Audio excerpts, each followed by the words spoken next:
Yeah, girls did sleep in my garden. A lot of places they could hide, you know, and then there used to be cars there, and they tuck themselves away in the background, and then, you know, when you came in, they'd get hold of you and whatever else you had to do. But yeah, they were there, so it wasn't prefabricated. That actually did happen. Apart from the ones which I played with them, my favourite's still got to be I Saw Her Standing There. That is the Beatles as far as I'm concerned.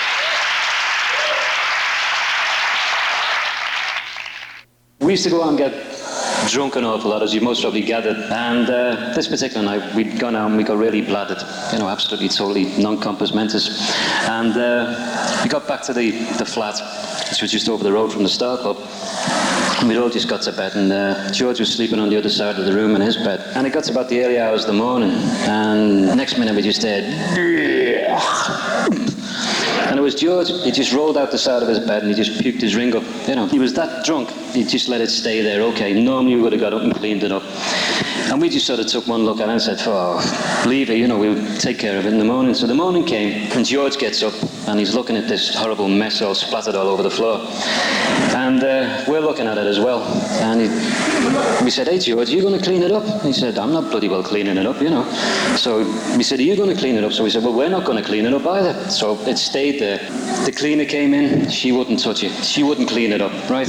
So it's festering there, this pile of puke. And it's going, it's drying up and it's getting hairy and it's getting crinkly and it's drying, it's turning green and it's spreading and all the rest of it.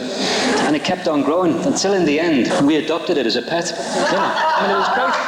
I mean, this thing used to come in and, you know, we'd all sort of turn around and say, hey, thing, how you doing? You know, and we'd feed it, give it beer. I mean, we looked after it. I mean, had 3 regular meals a day, you know, sausages, potato salad and beer. I mean, they were all there. And it got to the stage we started putting cigarette stubs into it and, you know, it started looking like a humpty-backed crocodile.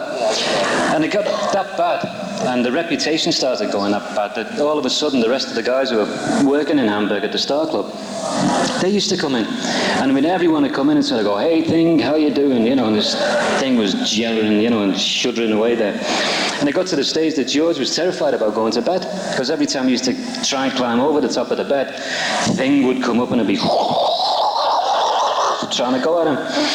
So the only way anything could be done was to get Mutty, right? And Mutty had a barnstormer with George, and George wasn't going to do it, and the thing was going on.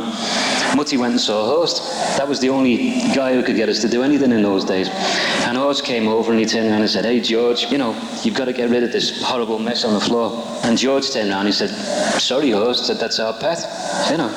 And the rest of the guys were there and turned around and said, hey, you can't do that, you know, you can't get rid of thing. So he disappeared and he turned around and said, fine, we think we've won. Following morning, he comes back with a bloody big shovel, right? Straight up into the wardroom, and there's Thing on the top of it.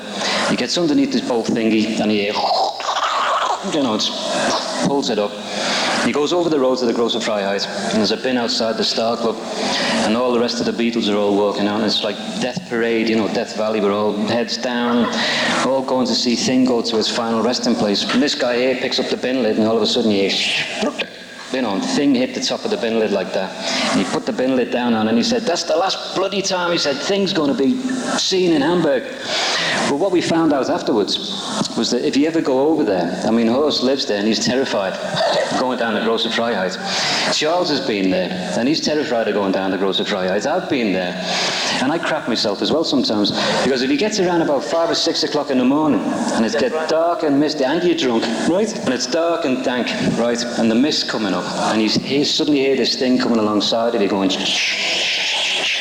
watch out, because the thing is back again.